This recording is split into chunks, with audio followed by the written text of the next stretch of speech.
नमस्कार, आप देख रहे हैं हिंदी खबर में हूं आपके साथ मैं शर्मा। समय हो गया है उत्तराखंड की नंबर 1 डिबेट का। उत्तराखंड में मुख्यमंत्री पुष्कर सिंह धामी के नेतृत्व में पारदर्शी शासन की दिशा में निर्णायक कदम उठाए जा रहे हैं।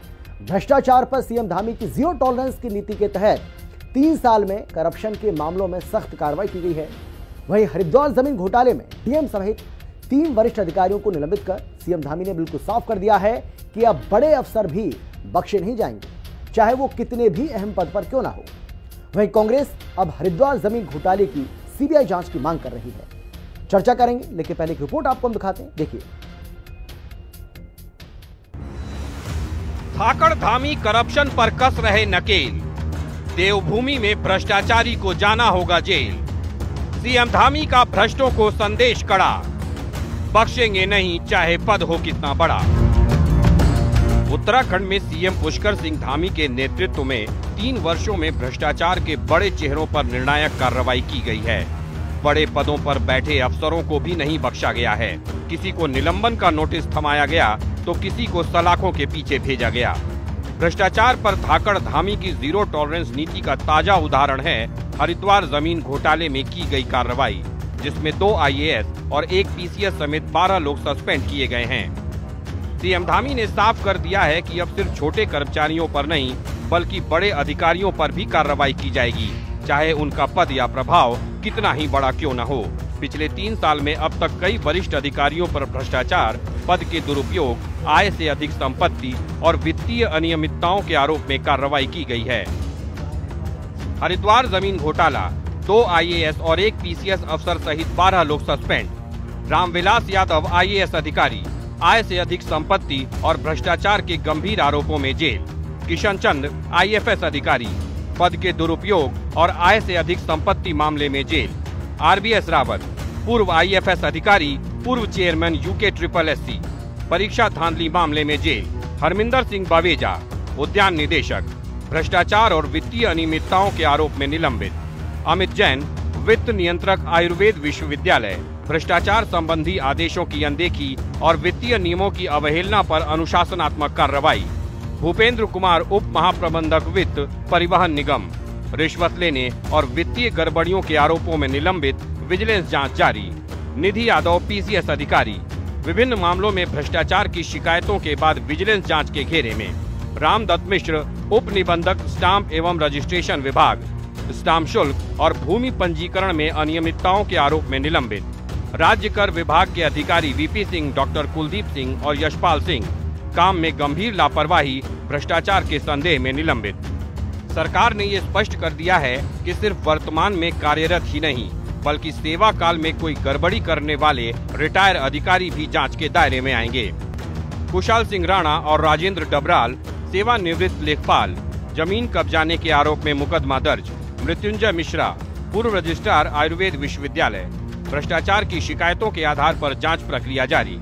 रजनीश कुमार पांडे, सीनियर गोदाम अधिकारी, GBPU80 पंतनगर, आय से अधिक संपत्ति मामले में केस दर्ज। इसके अलावा राज्य में आयोजित विभिन्न भर्ती परीक्षाओं में नकल और पेपर लीक के मामलों में 57 नकल माफिया जेल भेजे जा चुके हैं। 24 आरोपियों पर गैंगस्टर एक्ट के तहत कार्रवाई की गई है। मुख्यमंत्री धामी का कहना है कि देवभूमि में भ्रष्टाचार किसी भी कीमत पर बर्दाश्त नहीं किया जाएगा और जो भी भ्रष्टाचार करेगा उसे बख्शा नहीं जाएगा। वहीं भ्रष्टाचार पर धामी सरकार की ताबड़तोड़ कार्रवाई के बाद हरिद्वार जमीन घोटाले पर सरकार को घेर रही कांग्रेस के हाथ से बड़ा मुद्दा निकल गया है। हालांकि कांग्रेस अब इस घोटाले में सफेद पोशों का हाथ होने की बात कहकर CBI जांच की मांग कर रही है। हमारा स्पष्ट मत है, देवभूमि में किसी भी कीमत पर भ्रष्टाचार को बर्दाश्त नहीं किया जाएगा। जनता को स्वच्छ एवं पारदर्शी शासन मिले, व्यवस्थाएं मिले, इसके लिए हम प्रतिबद्ध हैं, संकल्पबद्ध हैं।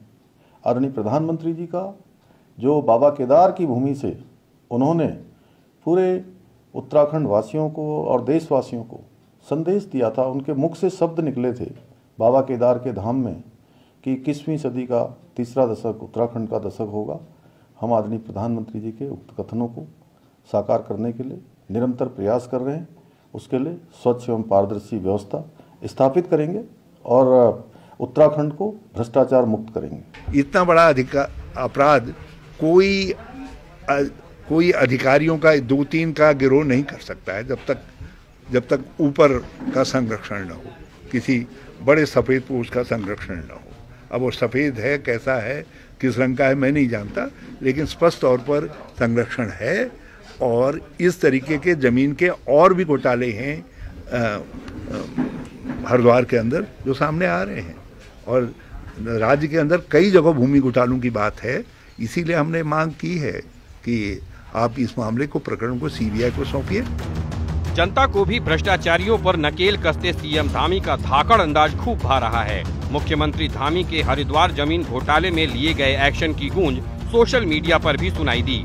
एक्स पर Dhami strikes on corruption trend करता नजर आया। बड़ी संख्या में लोग सीएम धामी के इस एक्शन की तारीफ करते नजर आए। मुख्यमंत्री पुष्कर सिंह धामी का कहना है कि सरकार का सीधा उद्देश्य है राज्य को भ्रष्टाचार मुक्त बनाना और प्रशासन की जवाबदेही सुनिश्चित करना, और इस उद्देश्य को पूरा करने के लिए कड़े कदम उठाए जा रहे हैं, जिससे भ्रष्टाचारियों में हड़कंप मचा हुआ है।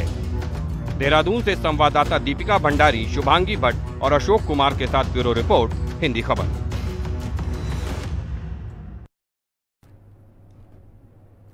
और चलिए बिना समय गवाए चर्चा करेंगे, लेकिन कौन कौन खास मेहमान हमारे साथ मौजूद हैं सबसे पहले उनसे आपका हम परिचय कराते हैं। हमारे साथ बीजेपी की ओर से बीजेपी के नेता सतवीर सिंह जी हैं, बहुत स्वागत है सर आपका। इसके अलावा हमारे साथ राजेश चमोली जो कि प्रदेश प्रवक्ता हैं कांग्रेस पार्टी के, राजेश जी आपका भी स्वागत है। प्रसाद भट्ट केंद्रीय प्रवक्ता हैं यूकेडी के, आपका भी स्वागत है सर। और नरेंद्र सेठी जो कि वरिष्ठ पत्रकार हैं, सर आपका भी स्वागत है। लेकिन सबसे पहले मैं राजेश जी आपके पास आऊंगा।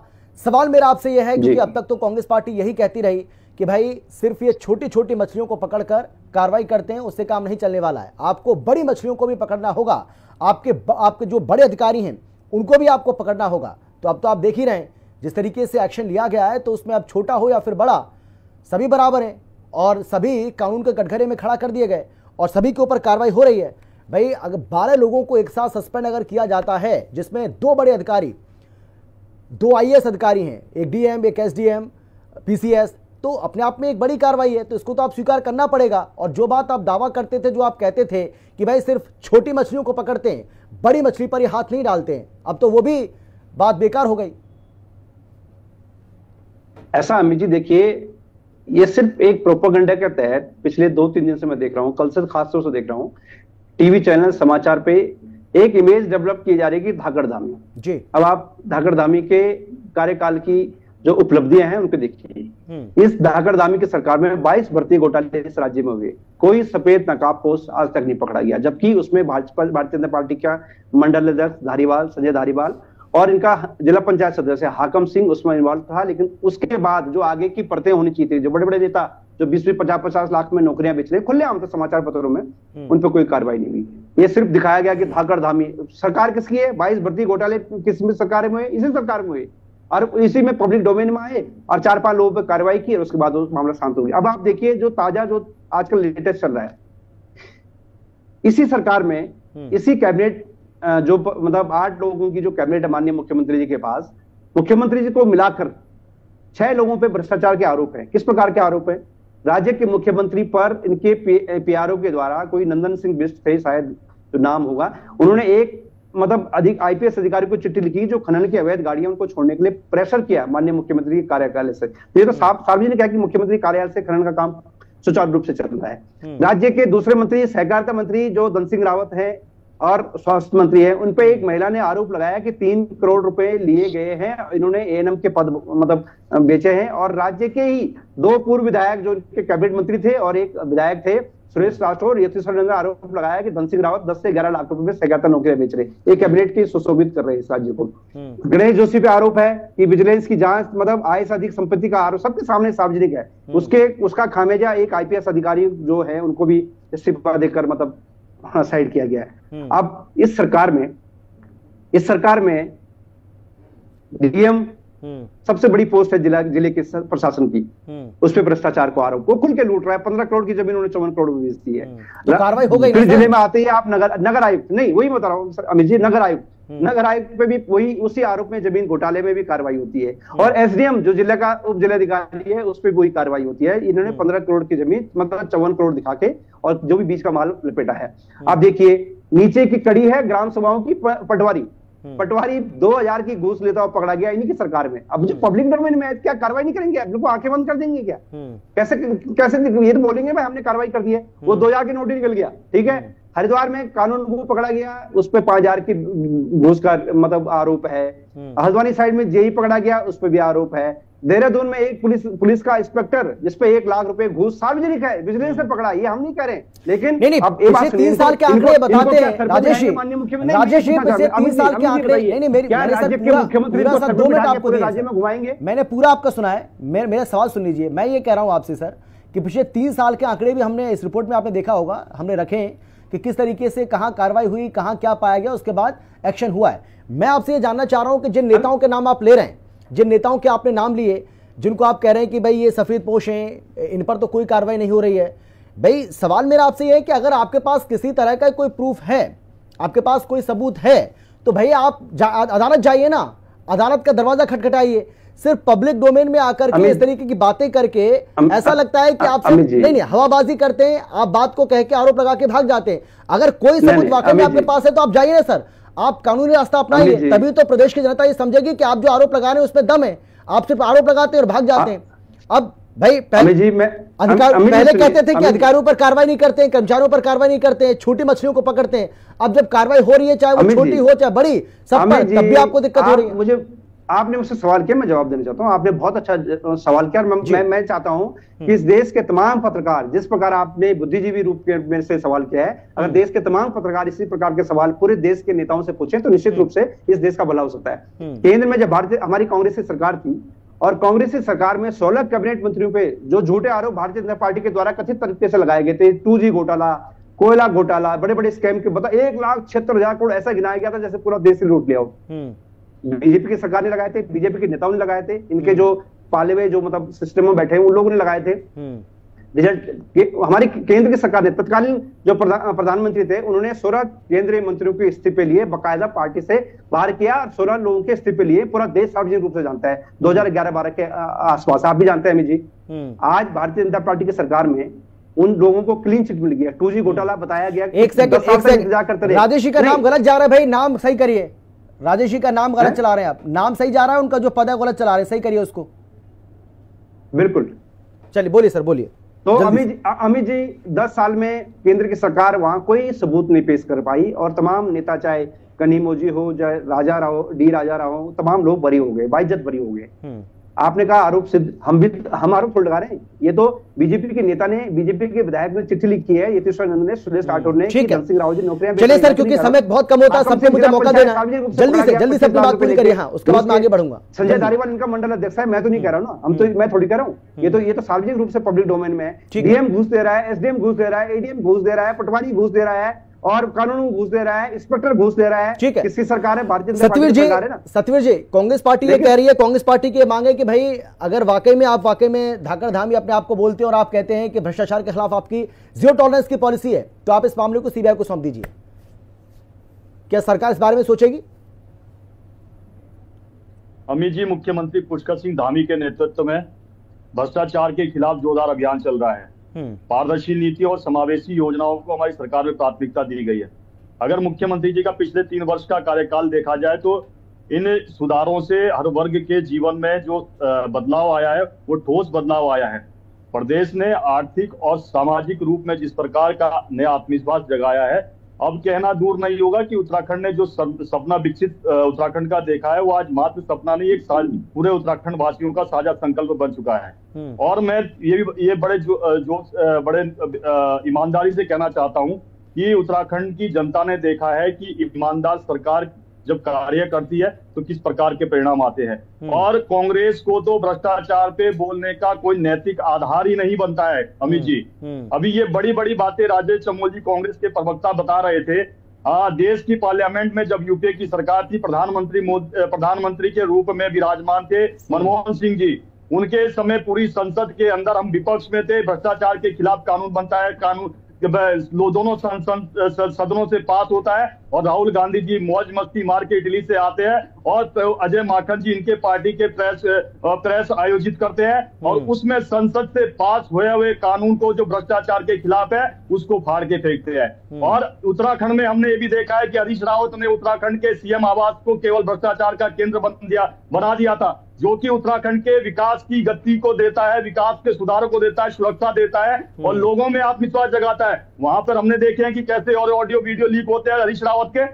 अब आज भ्रष्टाचार पे जब इस प्रकार का प्रहार आदरणीय हमारे मुख्यमंत्री जी ने किया है, ऊपर से लेके बाबू से लेके टॉप लेवल के अधिकारी तक अगर वो किसी भी चीज में संलिप्त है, वो उसका कितना ही बड़ा ओहदा क्यों ना हो, उसके ऊपर संवैधानिक रूप से जिस प्रकार की कार्रवाई की गई है उत्तराखंड की जनता के बीच में, अच्छा, इस मामले की जांच सीबीआई को सौंपेंगे या नहीं? सवाल तो मेरा यही था, क्योंकि कांग्रेस पार्टी ये सवाल पूछ रही है आप लोगों से। नारे लगता थे लकड़ी लीसा बत्ती चोर, हर समय चारों तरफ जिस प्रकार से भ्रष्टाचार दिखता था, बता दीजिए एक भी किसी सर जिन हरीश रावत की आप बात कर रहे हैं, आज सतवीर जी जिन हरीश रावत की आप बात कर रहे हैं, वही हरीश रावत ये कह रहे हैं कि इस मामले को सीबीआई को सौंपा जाए, तो क्या सरकार इस पर विचार करेगी?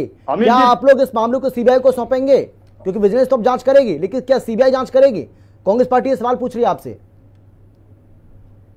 कांग्रेस को तो पूछने का अधिकार नहीं है, क्योंकि ये तो भ्रष्टाचार की जननी है अमित जी। इनका तो नैतिक आधार भ्रष्टाचार करना है और हमारा नैतिक आधार है भ्रष्टाचार का समूल नष्ट करना है। और मैं ये स्पष्ट कर दूं कि अभी कांग्रेस के प्रवक्ता कह रहे थे कि हमारे जब इनके यूपीए की सरकार थी, बड़े बड़े घोटाले उजागर हुए, किसी को भी सजा नहीं हुई है। ये अदालतें तय करेगी किस समय पे किसकी कार्रवाई पूरी होती है और सजा होती है। लालू प्रसाद यादव की चारा घोटाले में 20 वर्ष के बाद सजा हुई है, क्या 20 वर्ष तक माना जा रहा था कि उन्होंने किसी प्रकार का, लेकिन लालू प्रसाद यादव कांग्रेस पार्टी के नहीं है भाई। लालू प्रसाद यादव कांग्रेस पार्टी के नहीं है। परिवार जमानत पे बाहर हो, जो कांग्रेस का विशेष परिवार जो जमानत पे बाहर है, वो भ्रष्टाचार की बात कर रहा है। जिन्होंने संगठन से उनको चलिए ठीक है, डिबेट को डाइवर्ट नहीं करते, मुद्दे पर ही रहते हैं। लौटूंगा सतवीर जी, आता हूं मैं आपके पास। कांग्रेस तो पसंद ही नहीं आ सकती है। ठीक है सर, मैं आता हूं आपके पास। शांति प्रसाद भट्टी जी, विपक्ष अब मांग कर रहा है कि इस मामले की सीबीआई जांच होनी चाहिए, लेकिन इसी विपक्ष को हमने देखा है कि सीबीआई को सरकार का तोता बताया जाता है। ये कहा जाता है कि सीबीआई तो सरकार का तोता है, और भाई अगर किसी भी विपक्षी नेता की कोई जांच होती है तो ये आप तमाम तरह के आरोप आप ही लोग लगाते हैं कि भाई जब इनको डर दिखता है, जब इनको खौफ दिखता है, कोई सीबीआई को पीछे लगा देते हैं, ये ईडी को पीछे लगा देते हैं, ये आईटी को पीछे लगा देते हैं। तो भाई मैं आपसे ये सवाल कर रहा हूं कि अब ये सीबीआई के ऊपर इतना लाड़ प्यार कैसे आ रहा है आप लोगों को? अब आपको भरोसा है कि सीबीआई इस मामले की अगर जांच करेगी तो अच्छे से जांच होगी? देखिए अमित जी, बड़ा सही सवाल आपने किया है जी। देहरादून हो, हरिद्वार हो, उधम सिंह नगर हो, इन जगहों पर भूमाफिया फल फूल रहे हैं, इसमें कोई दो राय नहीं। सत्ता उन्हें पोषित कर रही है। मामला हरिद्वार का है, डीएम एसडीएम तमाम लोग सस्पेंड हो गए।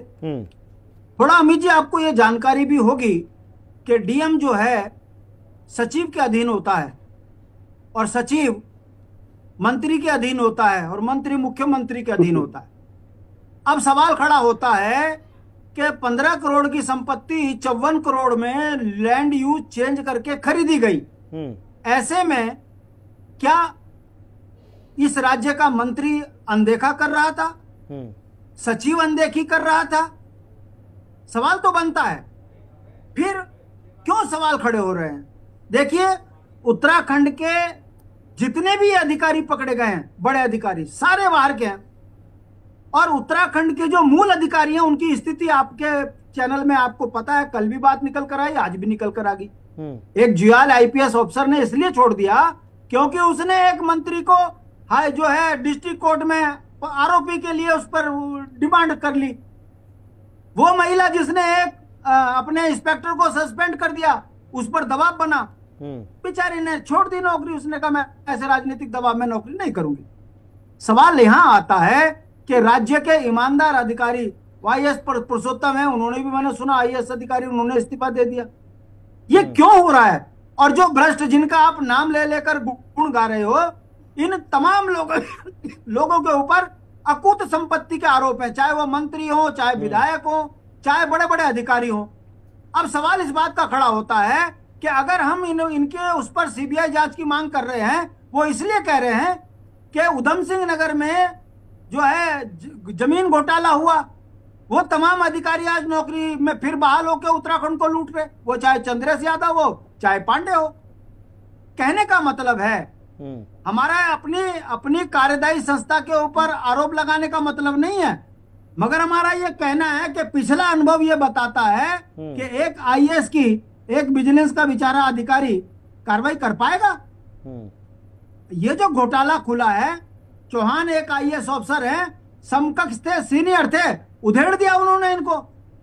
मगर सरकार क्या अपने पर लगने वाले दाग को से बचने के लिए बड़ा दल दिखाते हुए सीबीआई को दे दो ना, और उसके बाद 6 महीने के बाद अगर कार्रवाई नहीं होती लेकिन मेरे सवाल का जवाब आपने नहीं दिया। मैं ये कह रहा हूं कि सीबीआई के ऊपर अब आपको इतना भरोसा क्यों हो रहा है, मैं ये जानना चाह रहा हूं आपसे। तो अब आपको भरोसा है कि सीबीआई निष्पक्ष जांच करेगी?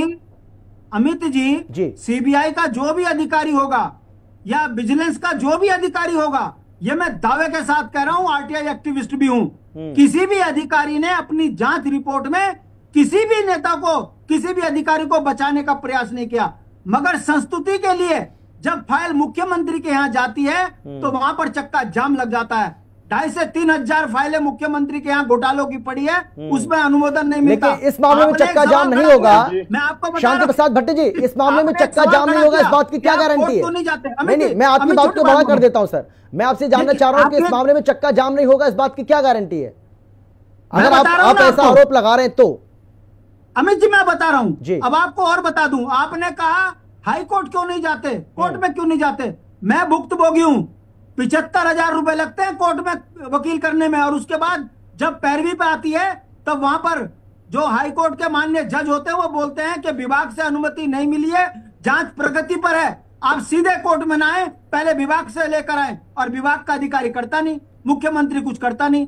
तो इतना कच्चे खिलाड़ी नहीं है हम, राजनीति में चरण वंदना करके नेता नहीं बने हुए। हमने इस राज्य के लिए पीठ में डंडे खाए हैं, जेलों की यातनाएं झेली हैं, और कोर्ट कचहरियों के चक्कर काट काट कर हम ये चीज कड़वे अनुभव से हम कहते हैं कि देश को लूटने वाली दोनों राजनीतिक पार्टियां और उस गेम में उत्तराखंड की जनता को जिस तरीके से लूटा जा रहा है, ये बर्दाश्त के काबिल नहीं है। सीबीआई अधिकारी अगर जांच करेगा तो उसमें जो दोषी होंगे उस फाइल को मुख्यमंत्री रोकने से घबराएगा। क्यों? क्योंकि यह मामला फिर सीबीसी पे चला जाता है, सीबीसी से वो राष्ट्रपति पे चला जाता है, इसलिए मुख्यमंत्री सीबीआई जांच को रोक नहीं पाता। आपके सामने रणवीर इनकाउंटर का एक उदाहरण है। रणवीर इनकाउंटर के अंदर उत्तराखंड की सरकार ने अपराधियों को बचाने का प्रयास किया, मगर जब राजनाथ ने उत्तराखंड में सीबीआई जांच के लिए संस्तुति दिलवाई, उसके बाद 18 पुलिस वाले गए और कई अधिकारियों की नौकरी दांव पे लग गई। कहने का मतलब है इतना सरल नहीं है, सत्ता में ठग और बेईमान बैठ चुके हैं, इसलिए आज उत्तराखंड को लूटने वाले तमाम अधिकारी बाहर के हैं, ठीक है, वो उत्तराखंड को लूट रहे हैं। ठीक है, और उत्तराखंड मैं आता हूं सर, मैं आता हूं, मैं मौका दूंगा सतवीर जी आपके पास भी आ रहा हूं। ठीक है, वो जल्दी से हाँ जल्दी से बोलिए। किस प्रकार का प्रश्न करते हैं कि नहीं अमित जी, मुझे लगता है कि जो अपने आप को बड़ा बौद्धिक समझते हैं, ये अधिकारियों पे प्रश्न उठा रहे हैं कि बाहर के हैं, बाहर के क्या भारत के हैं, वो जो उनको कैडर मिला उस कैडर के अनुसार उनको उत्तराखंड मिला है। अरे इसी भारत के प्यार में तो लूट रहे हो उत्तराखंड को, इसी भारत के प्यार में उतरो तो उत्तराखंड को लूट रहे हो। आप अपने मंत्रियों को बचाते हो, आप अपने भ्रष्ट अधिकारियों को बचाते हो, ईमानदारों को यहाँ नौकरी छोड़नी पड़ रही है, उस पर जवाब दीजिए ना, उस पर जवाब दीजिए। चलिए ठीक है सर, समय बहुत कम है मेरे पास। नरेंद्र सेठी जी आप कैसे देख रहे हैं भाई धाकड़ भ्रष्टाचार के ऊपर? नरेंद्र सेठी जी, आपको मेरी आवाज आ रही है क्या? वो इनकी नींदों को खराब कर रहा है, क्योंकि जिस सरकार में सत्ता में रहते हुए इन्होंने सेठी साहब, आप सुन पा रहे हैं कि मुझे आवाज आ रही है आपको मेरी? काम किया है उसकी ठीक है सतवीर जी, आऊंगा मैं आपके पास। सतवीर जी आ रहा हूँ, प्लीज एक मिनट, समय नहीं है सर, समय नहीं बचा। नरेंद्र सेठी जी, कैसे देखा जाए इस मामले को? क्या वाकई में धाकड़ धामी की ओर से जो कार्रवाई की जा रही है इसको एक बढ़िया परिप्रेक्ष्य में देखा जाना चाहिए, क्योंकि एक के बाद एक ताबड़तोड़ कार्रवाइयां हो रही हैं, और पहले जो कहा जाता था कि सिर्फ छोटी मछलियों पर कार्रवाई होती है, तो अब तो बड़ी मछली भी इज्जत में है, कानूनी शिकंजे में वो भी आ चुकी हैं। कैसे देख रहे हैं आप इस पूरे मामले को? और कांग्रेस पार्टी की जो मांग है, जो यूकेडी की मांग है कि सीबीआई को इस पूरे मामले को रेफर किया जाना चाहिए, सीबीआई जांच होनी चाहिए।